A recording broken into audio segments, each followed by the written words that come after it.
বৃষ্টিও পড়তেছে, গাছও নড়তেছে, তারপরে হচ্ছে লেবু দোলনাও চড়তেছে, পানিও ভাসতেছে, লিয়ানাও নড়তেছে।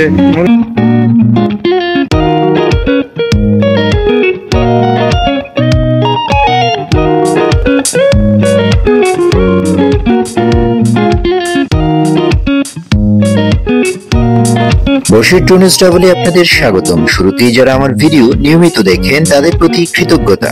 আজ আমরা আপনাদের কুয়াকাটা ভ্রমণের গল্প বলবো। কত টাকা খরচ হয়েছে তার বিস্তারিত বর্ণনা করব। থাকুন আমাদের সাথে, ভিডিওটি শেষ পর্যন্ত দেখুন।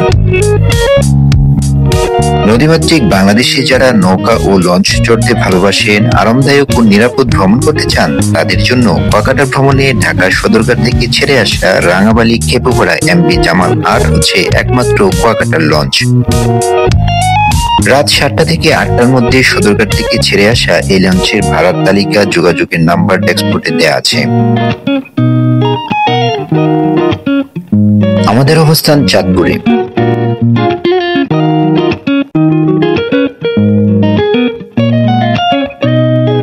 আমরা একদিনের ভ্রমণে চাঁদপুরে ছিলাম। চাঁদপুর থেকে রাত 10টায় খেপুপাড়ার উদ্দেশ্যে লঞ্চে চড়ে বসলাম।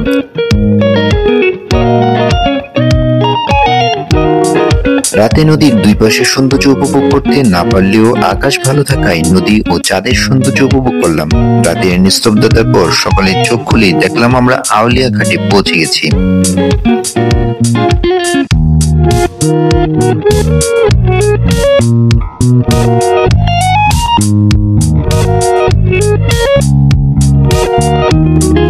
আমাদের লঞ্চ সুন্দরবনের একাংশ হয়ে পায়রা নদীবন্দর হয়ে খেপুপাড়ায় পৌঁছালাম সকাল 11:30। লঞ্চ থেকে নেমে আমরা একটি অটো নিয়ে সোজা চলে আসলাম কুয়াকাটার সমুদ্র সৈকতে।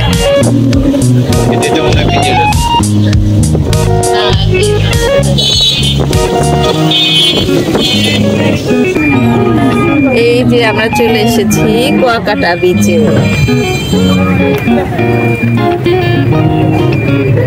বাংলাদেশের একটা বিখ্যাত বিচ কুয়াকাটা। এখান থেকে সূর্যোদয় এবং সূর্যাস্ত দুটোই দেখা যায়।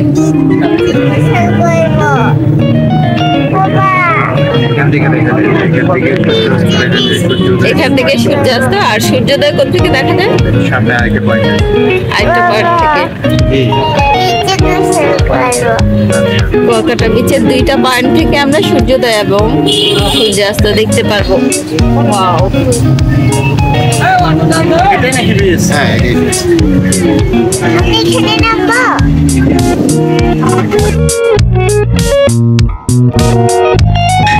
বশির টুরিস্ট ট্রাভেলের আনাদার ব্লকে আপনাদের স্বাগতম। আজকে আমরা চলে এসেছি সাগরকন্যা খ্যাত কুয়াকাটা সমুদ্র সৈকতে।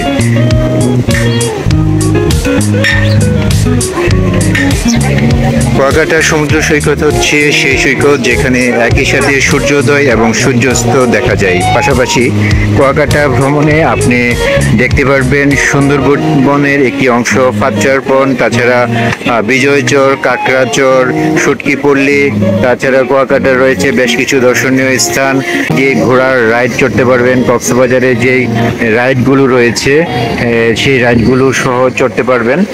অসাধারণ সুন্দর। কক্সবাজারের বিকল্প হিসেবে কুয়াকাটা এই অঞ্চলের মানুষের কাছে অত্যন্ত জনপ্রিয় একটি দর্শনীয় স্থান।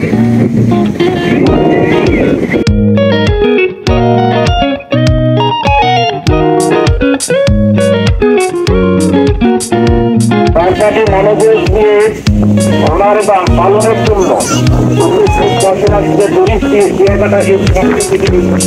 ধন্যবাদ। আজকে আমরা অবস্থান করছি সাগরকন্যা খ্যাত কুয়াকাটা সমুদ্র সৈকতে।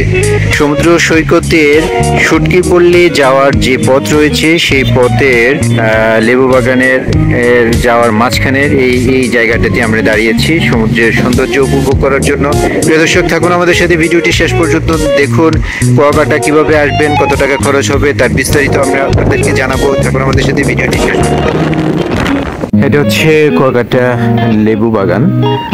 এটা হচ্ছে আপনার শুটকি পল্লী যেটা হয়, যেটাতে সাধারণত এই টমটম যারা আছেন পর্যটক বিভিন্ন স্পটগুলো ঘুরতে নিয়ে যায়। তার মধ্যে শুটকি পল্লী যেটা, এই শুটকি পল্লী থেকে একটু সামনে, শুটকি পল্লী সেম রুট, এই রুট দিয়ে একটু সামনে আসলেই এই হচ্ছে এই অংশটাকে বলা হয় লেবু বাগান। যদিও এখানে লেবু গাছ তো দেখতে পাচ্ছি না, কিন্তু তারপরেও অনেক পর্যটকরা আসেন এই এই লেবু বাগান দেখার জন্য।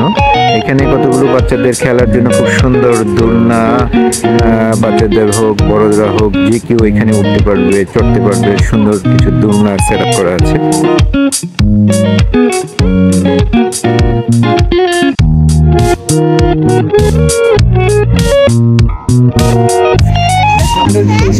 বৃষ্টিও পড়তেছে, গাছও নড়তেছে, তারপরে হচ্ছে লেবু দোলনাও চড়তেছে, পানিও ভাসতেছে, লিয়ানো নড়তেছে। হয়েছে ওমা, পিছনে দেখো একটা হাতি আসছে।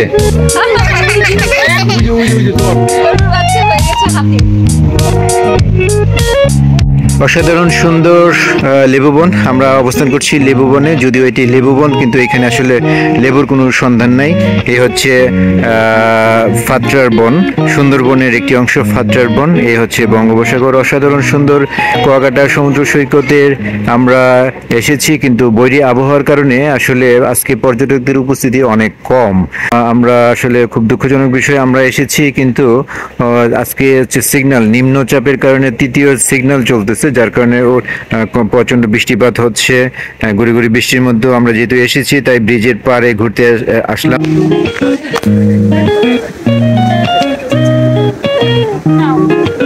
এগুলো কি করাচ্ছ, একটু দেখাও কি করাচ্ছ, একটু দেখো না, দেখাও দেখো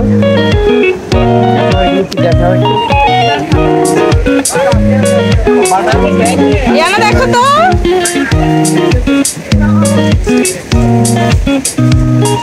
দেখো ভালো করে।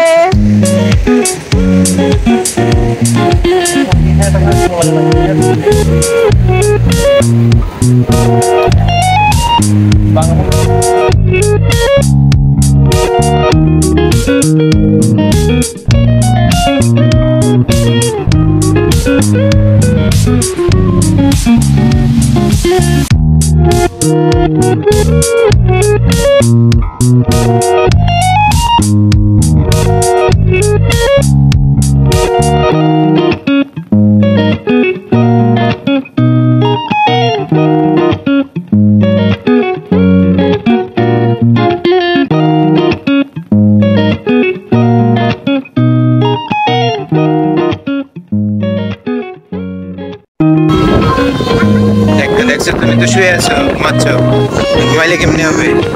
ঘুমাই ঘুমাই তুমি বলবা, এটা কোনো কথা হইলো?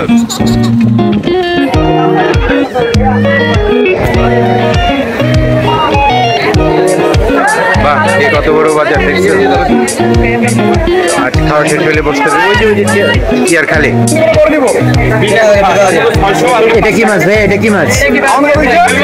এটা কি মাছ? শোনেন, বলে 3.5 আর এটা 5 ধরে।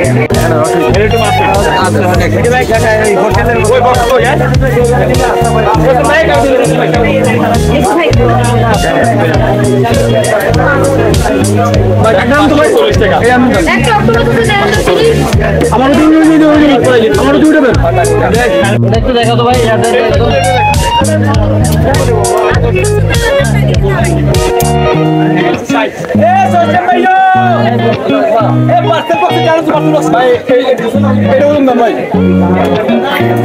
লেনা, কি কেনাকাটা করছো তুমি?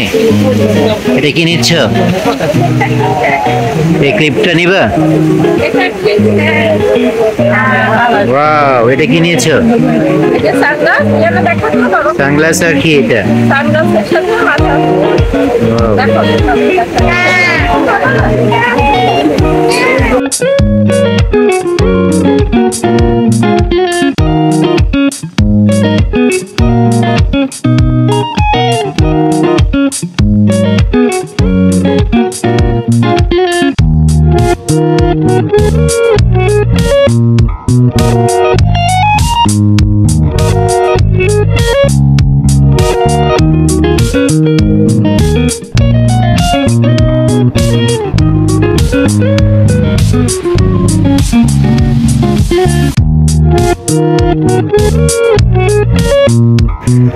দেখো, দাঁড়া দাঁড়া দাঁড়া, একটু অপেক্ষা করো। দেখো উনি কিভাবে মাছ ধরতেছে, দেখো। ও জাল মেরেছে। একটু অপেক্ষা করো, দেখি মাছ পাই কিনা। যদি মাছ পাই তাহলে লিয়ানাকে বলবো রান্না করে দেওয়ার জন্য, ঠিক আছে? তুমি রান্না করতে পারো? আচ্ছা ঠিক আছে, তাহলে তোমাকে বলবো রান্না করে। আচ্ছা তুমি রান্না করবা? তুমি আমাকে জিনিস এনে দিও। আচ্ছা আমি তোমাকে জিনিসপত্র এনে দিব। ও কোথায়? ওই, ও হ্যাঁ, ওইখানে শিপ আসতেছে আরেকটা।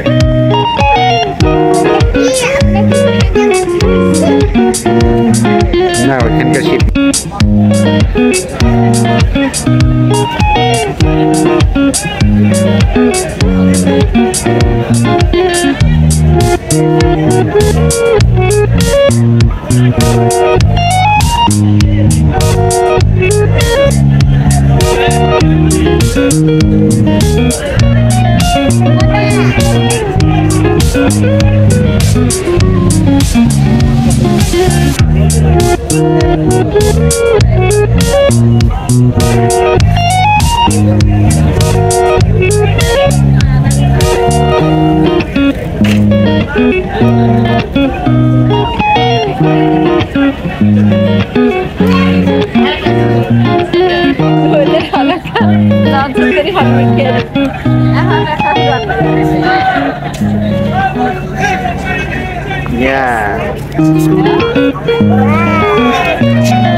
দুইটা, শুধু দুইটা।